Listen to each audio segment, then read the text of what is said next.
It seemed like everything was fine. He woke up one day and he had a migraine. And what was unusual about this migraine was that he had it for several days. I was used to him sometimes having headaches because he would be stressed, and I know that he has high blood pressure, but this was just a really unusual time.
Growing up, I knew that my father had high blood pressure. My mom was in the range of, I think, pre-hypertension or whatever. But I also knew that my grandfather on my mom's side, he suffered from high blood pressure. And I also knew that my grandmother on my father's side suffered from high blood pressure. My father and my grandparents lived with high blood pressure for years and they were doing just fine. So my doctor did try to warn me that, high blood pressure is a silent killer. But in my mind, that didn't seem like it applied to me because according to how I lived, how I worked out, how I ate, and then looking at my parents and my grandparents, they were okay. So I should be okay. So I didn't think, once again, it was a big deal.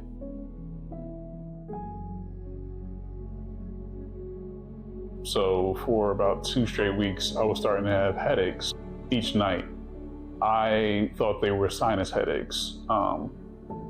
So I kind of just brushed it off as it wasn't, anything major or nothing to be worried about. And I just went on about my daily activities like I normally did. I was also dealing with a custody battle. So stress was a little bit higher than normal, but I thought I was okay. But I wasn't doing a whole lot of unhealthy eating.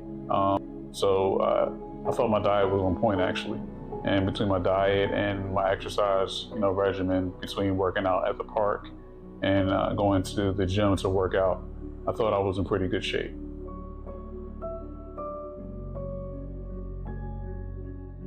I was looking, at work email on my phone.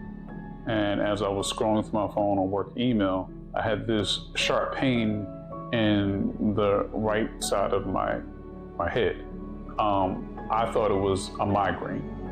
My head was throbbing, but it was one of the sharpest pains I'd ever had in my life. I thought this was a really, really, really bad migraine. So my thought after experiencing this severe migraine was to, lie down, take a nap.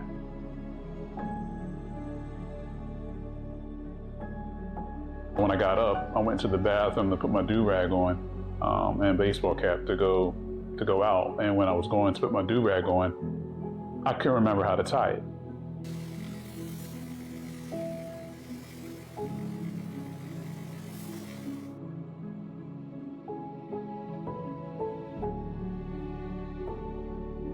I've been tying do-rags for, 25 years.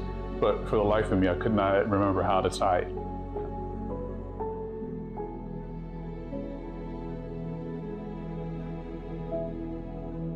So I just threw my baseball cap on, got in the car, and went to go pick him up for track practice. I felt really vulnerable driving to go pick him up. And as I was driving to go pick him up, I actually went to my high school instead of to his high school.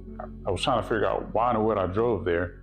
Then I tried to get myself together and then drive to his high school. I got some text messages from clients that were waiting for me online virtually. They were trying to figure out, what happened to me. They had been waiting for me for 20 minutes. And anybody that works out with me, they know I'm a stickler for time. My whole perception or concept of time really was off. Thankfully, I was able to pick up my son with no accident, get him home, and then I jumped on Zoom and, tried to train the few clients I had that night. I think I had four clients that night. My head was definitely, it was still hurting, and I definitely wasn't myself. And I think my clients could tell that something was wrong with me that day. I remember talking to my wife about the migraine, and I remember she was, telling me I should go to the ER, and I was fussing with her, complaining, going back and forth, arguing with her. No, I'm not going to the ER for a migraine. I'm not going to sit there for 8 hours for them to tell me I had a headache, a really bad headache.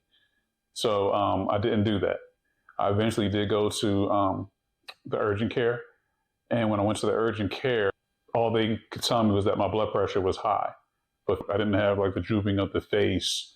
I could still smile, and I had relative strength in my body compared to other people because I work out. I was still walking, even though I felt off. I still was walking, even though I had weakness on the left side of my body that I didn't realize was there. The urgent care, physician told me to talk to my primary care physician, which I did, and they gave me the same, diagnosis. Your blood pressure is high. But other than that, you appear to be okay. I called my primary care physician doctor again and told them that I need a script to get a CAT scan, because something's wrong. I don't know what's wrong, but something's definitely wrong. So they ordered me a script, but the problem is that I couldn't get an appointment until the following week.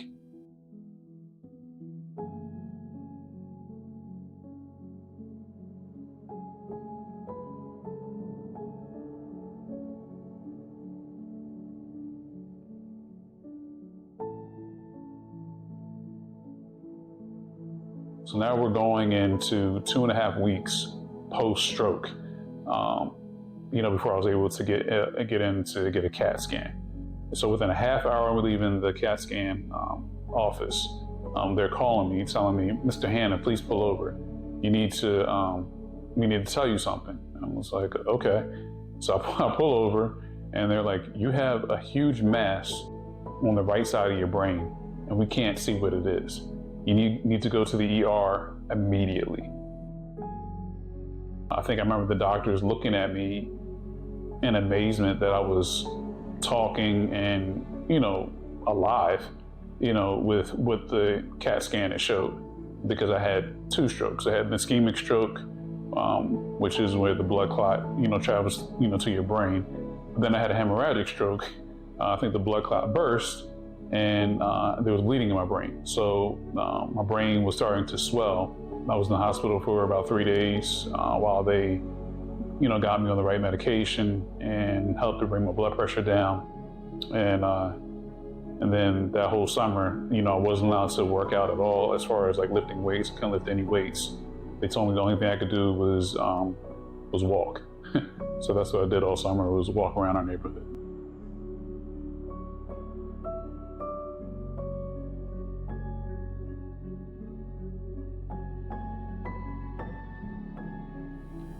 Stroke is no joke.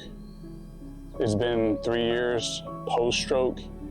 I'm still trying to regain all of the strength in my body. I'd say I'm about maybe 95% there.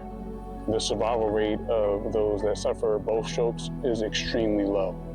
I realize that the reason I'm able to sit here and talk about it today is due to my fitness and being consistent and regular with that. I'm grateful that I'm able to sit here and talk about it, but it definitely changed things for me from a physical point of view and an emotional, mental point of view as well also. But I lost certain things that you kind of take for granted. My ability to sing. The strokes changed my vocal cords, my thoughts, I get overwhelmed easily now. It's post-stroke. So now knowing when to listen to my body and take breaks, this is something that I didn't have to worry about, pre-stroke. While I recognize that fitness saved my life, it should have never gotten to this point. My advice for every single person is to get your blood pressure checked. Know your numbers. Don't take it lightly. You shouldn't have to rely on fitness to save your life. It should never progress to that point.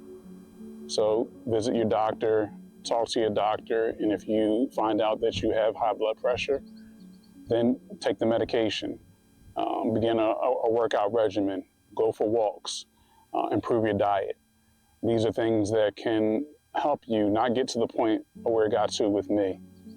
I don't want to see anybody have to go through what I went through, going through 2 strokes and then recovering, going through the whole process. I'm grateful that I'm able to be alive today and be able to talk about it, but it should have never progressed to this point. So get your numbers checked, know your numbers.